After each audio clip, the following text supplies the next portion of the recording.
On va maintenant s'intéresser à nos candidats et puis à la catégorie tout d'abord. Audrey, la catégorie du jour. Et oui, aujourd'hui c'est la catégorie économie sociale et solidaire. Donc comme pour lundi, on a 2 finalistes avec nous. Il s'agit de... on va commencer d'ailleurs, parce que comme lundi, on va d'abord donner la parole à une personne et ensuite la deuxième. Au niveau des partenaires, on a Somfy qui est avec nous, représenté par Étienne Bourgeois, responsable engagement sociétal. Bonjour Étienne Bourgeois. Bonjour. Alors pareil, comme lundi, on va vous demander vous aussi, on vous a demandé des petits devoirs, de préparer des questions pour nos candidats. Et à côté, nous avions BNP Paribas Entreprises, représentée par Marianne Docot, la directrice commerciale de Haute-Savoie. Bonjour Marianne Docot. Bonjour. Donc pour l'instant, c'est pas à vous de parler. Pour l'instant, je m'adresse à notre première candidate qui représente la Biodici. La Biodici, c'est une plateforme coopérative de producteurs bio et locaux, représentée par Christine Viron. C'est donc notre première candidate. Bonjour Christine Viron. Bonjour. Alors, première question. En une phrase, rapidement, présentez-nous votre entreprise. Alors effectivement, vous l'avez un tout petit peu dit, c'est une plateforme coopérative, une plateforme physique coopérative de producteurs et transformateurs bio locaux à destination de la restauration collective principalement et commerciale en complément sur le territoire des Pays de Savoie et de l'Ain. D'accord. Et Christine, d'où vous est venue cette belle idée ? Alors c'était il y a plus de 10 ans maintenant. Moi je suis cofondatrice et c'est venu au moment où mon fils a commencé à manger à la cantine, à vrai dire. C'était aussi l'époque du Grenelle de l'environnement qui a donné une forte impulsion pour le développement du bio en restauration collective et notamment en restauration scolaire. Et puis il y a eu aussi le film Nos enfants nous accuseront qui m'a beaucoup marqué à cette époque. Bon, j'avais déjà travaillé sur la transition alimentaire, sur la question des pesticides et sur le développement durable, mais du coup c'est ce qui m'a motivée à créer cette initiative et ce de manière collective, puisque c'est un outil collectif avec des producteurs notamment. Alors, quelles sont justement les valeurs de Biodici, de cette entreprise ? Alors, on est dans le champ de l'économie sociale et solidaire, puisqu'on est une société coopérative d'intérêt collectif. Donc, du coup, il y a évidemment toutes les valeurs de coopération. Il y a aussi des valeurs d'équité, puisqu'on souhaite assurer à nos producteurs des prix rémunérateurs, donc une juste rémunération pour leurs produits. Et puis ensuite, on veut quand même être efficace parce qu'il faut accélérer la transition alimentaire et agricole. Donc voilà, on essaie d'articuler au mieux l'offre et la demande et du coup de développer le plus possible le bio local dans les assiettes de nos enfants et pas que, aussi dans toute la restauration collective. Voilà, où est-ce qu'on peut trouver alors vos produits ? Alors en fait, donc on ne s'adresse pas aux consommateurs, aux particuliers, on est vraiment un outil pour la restauration, mais du coup on le trouve alors dans plein de cantines sur les Pays de Savoie et dans l'Ain. Beaucoup de la restauration scolaire, également la restauration d'entreprise, qui est un petit peu à l'arrêt en ce moment avec le Covid et le télétravail, mais on a beaucoup livré Somfy et on espère bien redémarrer à la rentrée. Voilà, ça c'est dit. Somfy qui était dans un dispositif qui s'appelle Manger bio local en entreprise et ça a été une des entreprises pionnières sur le territoire. Voilà. Après, on commence à se développer aussi sur le secteur de la santé, mais c'est encore un tout petit peu balbutiant, on va dire. Donc les hôpitaux, les cliniques, etc. Christine. Et puis les crèches également, on est pas mal présents. Christine Viron de Biodici, est-ce que c'est facile de proposer justement du local à très grande échelle, puisqu'on propose justement restauration collective, ça veut dire des dizaines, des centaines de repas au quotidien. Est-ce que c'est facile dans les Pays de Savoie, dans l'Ain, de proposer justement du 100% local ? Alors facile, je dirais pas facile, c'est un vrai travail de fourmi pour vraiment développer et structurer des filières qui soient adaptées aussi à ce marché de la restauration collective, parce qu'il y a quand même aussi des exigences particulières liées effectivement au volume, à la traçabilité, des exigences sanitaires, des exigences en termes de qualité de service et de livraison. Donc du coup c'est un vrai métier.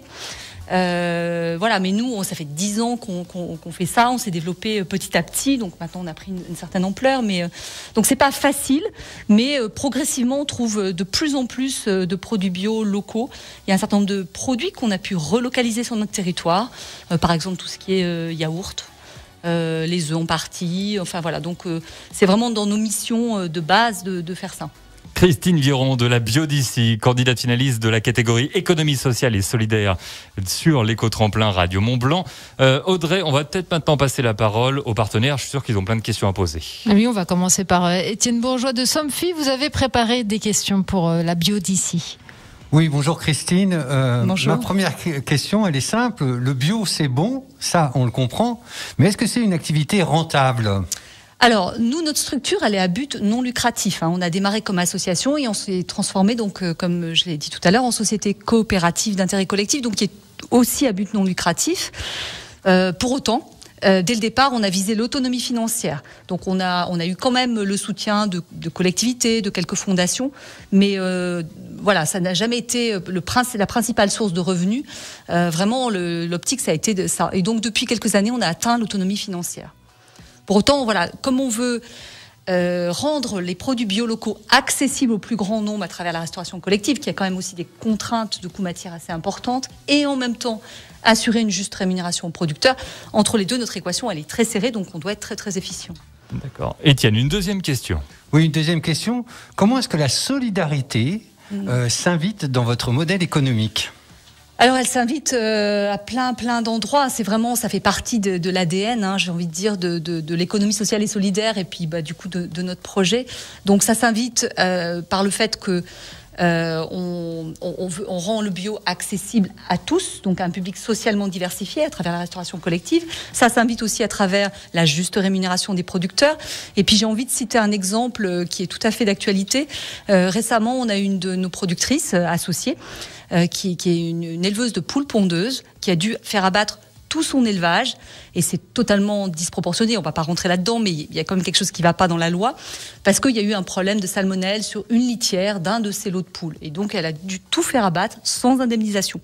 Et du coup, nous, on a mobilisé tout notre réseau, on a créé une cagnotte solidaire, Litchi, on a mobilisé les médias, on a aussi mobilisé notre réseau, donc une fondation, les élus, et du coup, on a pu réunir 34 000 € qui vont lui permettre de redémarrer. Et aujourd'hui même, elle reçoit son nouveau lot de poules pour pouvoir redémarrer. C'est ça la solidarité aussi. Et on continue cet entretien, le Grand Oral Radio Mont-Blanc. On va donner la parole à la deuxième partenaire, c'est Marianne Docot, BNP Paribas Entreprises. Marianne, rapprochez-vous bien de votre micro pour poser votre première question. Bonjour Christine. Bonjour. À vrai dire, je suis curieuse de savoir comment vous recrutez les producteurs et est-ce que vous avez de belles histoires à nous conter ?